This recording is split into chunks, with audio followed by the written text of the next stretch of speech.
Real estate investment is accessible to all. I remember when I bought my first real estate. Bought my first real estate for 2.5 million. And I believe I spread the payment over a period of time. I was paying in bits and pieces. But I was determined to own real estate. That was a long time ago. I believe that works at this time as well.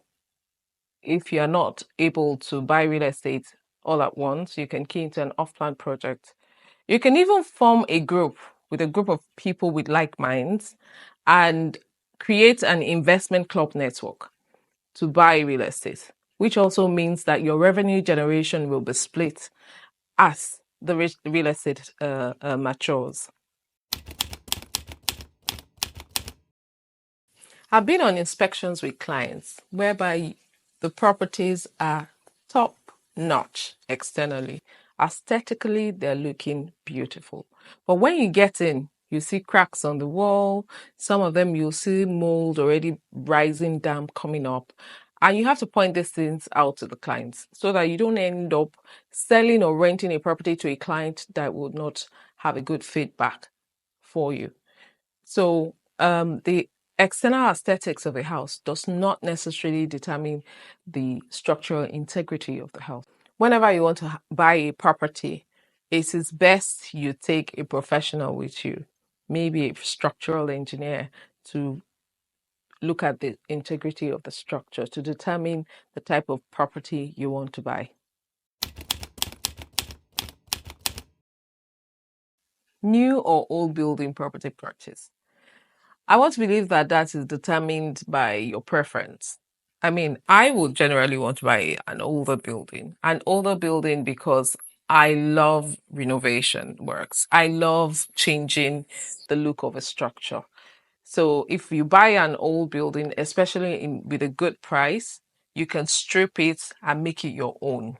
You can even change the concept of the initial property that you buy.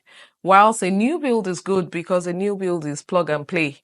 You buy a new build and you use it the way it is. However, you have to be careful with new builds. New builds because when you move in is when you find out about the type of plumbing or electricals that you have in that property. Plumbing, like the pipes might be clogged, electricals might, like you cannot determine what is working or what is not working perfectly until you get into the building. My preference is old build, but both I think are based on individual preferences.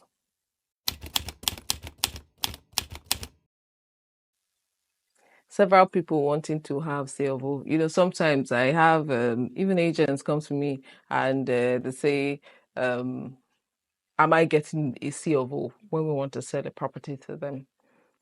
CFO is a certificate of occupancy. It's the original title of a land.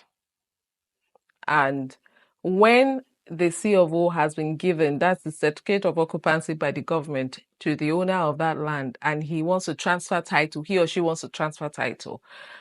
The document that will be transferred cannot be a CFO again. It would either be a deed of assignment, sublease, deed of lease, deed of partitioning, depending on the type of property that is being purchased. A townhouse, a terrace, it can be very confusing to non-real estate savvy people. What is a townhouse? What's the difference between a townhouse and a terrace? A terrace is a row of houses together. From the third house joined together to the fourth, to the fifth, to the sixth is a terrace. Meanwhile, you can have a townhouse terraces because townhouses have 3 levels: the ground floor, first floor, and second floor.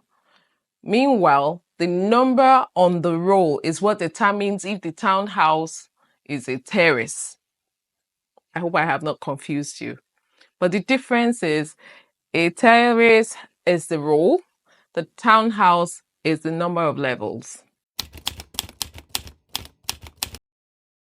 No, you don't have to fully pay for your mortgage before you can sell it or before you can even make profit. The first step is buying property in the right location, buying through a mortgage in the right location. I mean, a lot of people can only afford to buy properties through a mortgage system. So it is very critical that you buy property from a location that has a high potential of appreciating.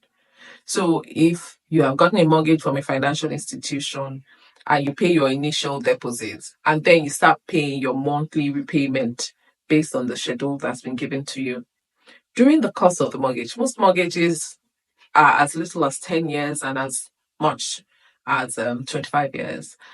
In the middle of your mortgage, as early as 2 years into your mortgage, if the percentage of appreciation of the property has gotten all the way to 50% or much more, and you want to opt out of the mortgage, there's no reason why you should not opt out of that mortgage and make a margin out of the investment.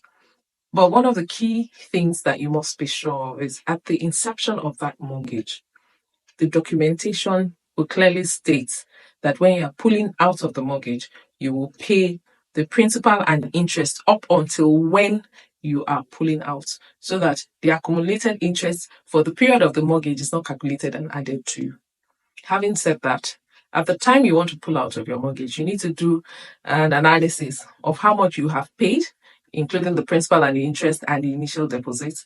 You need to do an analysis of the cost of sale of that property as at when you want to sell, so that you are clear that you are making a margin. So it's not as if you have just donated your money and kept your money for yourself. And I'm certain that if you want to sell, the transfer of title should be seamless with the financial institution and the buyer of the property.